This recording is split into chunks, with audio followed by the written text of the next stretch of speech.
Hey everybody, welcome to a brand new edition of Coffee with Chinooks right here on the Chinooks Social Network. Joining me this week is bench coach for the third season, John Hasser. John, welcome to Coffee with Chinooks. Thank you. I had to go with the Rockin' Robins hat because every pregame you got the Rockin' Robins hat on. So. It's a great hat. So good pregame hat to have this year. And maybe the Rockin' Robins will make a return one day. Hopefully, it was very popular. The boys loved it. It looked good. We didn't do very good on the field. So. I know we're due for some wins in the Rockin' Robins jerseys. So this is your third season with the Chinooks. How did you get hooked up with our organization 3 years ago? I had a mutual friend that was working for the Chinooks in the off season. I think it was an internship. He was there during the process of the staff being hired, and Dean Renicky called me for an interview. And we met, and then I interviewed with Eddie Morgan, the manager at the time, and they decided to bring me on to complete the staff. They already had 2 guys on the payroll for the assistant coaching spots, and they were looking to bring in one more, and I was lucky enough to be that third guy, and yeah, I've been here ever since, 3 years. And you played some college ball before your coaching career too.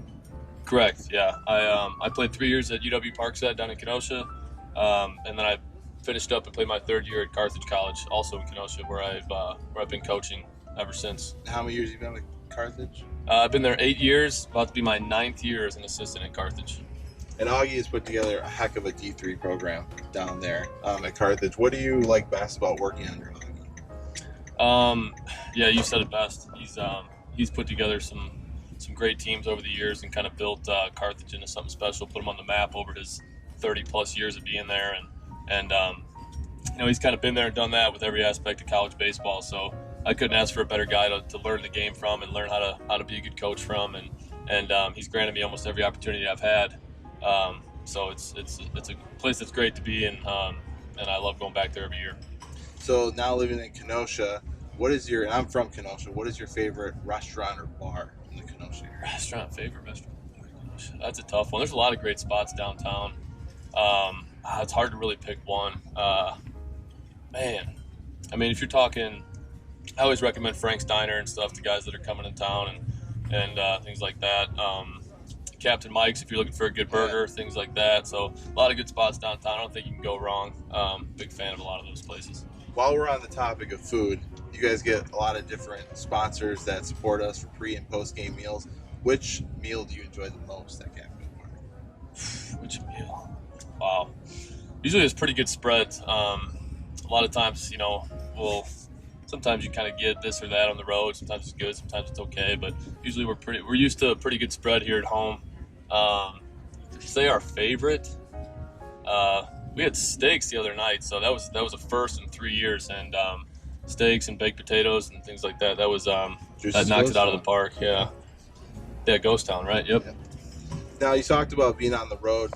Is there a ballpark that you enjoy being at the most on the road coaching? Well, I know that the guys get a big kick out of being in Madison. They usually pack the house. Usually we're there on a Friday or Saturday night, and the place is sold out. There's 8,000 people there.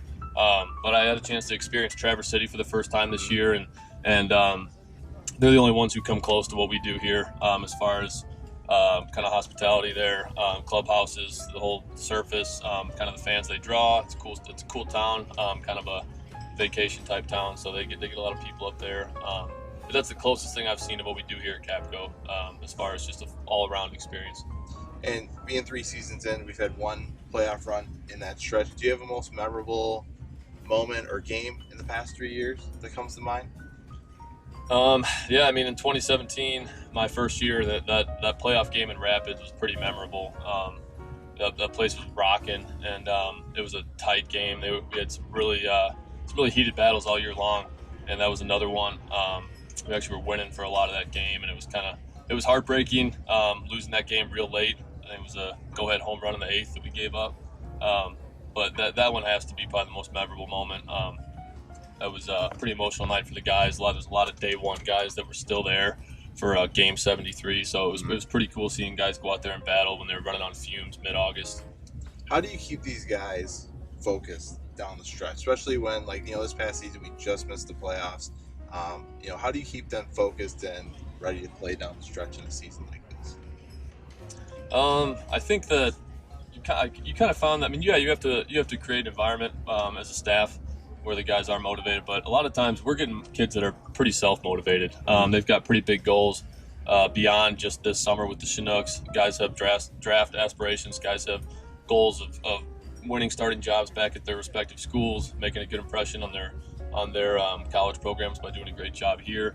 But yeah, I mean, for the most part, if these kids aren't self-motivated, it's hard to kind of create that. You can build an environment for them where we're all pushing to win. But for the most part, these guys are pretty self-driven. And there's some pretty cool stories.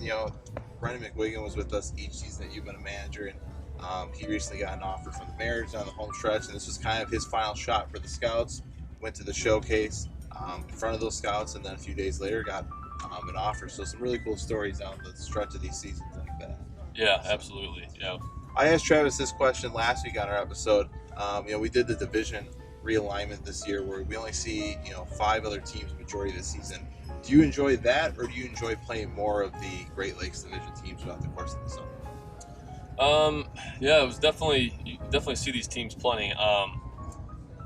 Yeah, I don't know. It's tough. I think there was definitely more balance to the way they had it before, where when we only had 10 teams in the South and you're playing everybody 8 times and schedule's balanced, 4 home, 4 away. Now it's a little bit different, but you definitely got to take care of business against these opponents that you see time and time again. So I think there's ups and downs to both, but it's kind of fun. You build better rivalries with these teams that are closer to you, and I think it's better for attendance and better for the kind of just the competition overall. Well, we appreciate all your hard work this summer and being a part of the team once again, and look forward to having you back in the dugout in 2020 here, and hopefully bringing home our second North League title of the organization. That's right. Thanks for having me. All right, he is John Hasser. I'm Eric Snodgrass, and this has been Coffee with Chinooks right here on the Chinooks Social Network. We'll see you next week.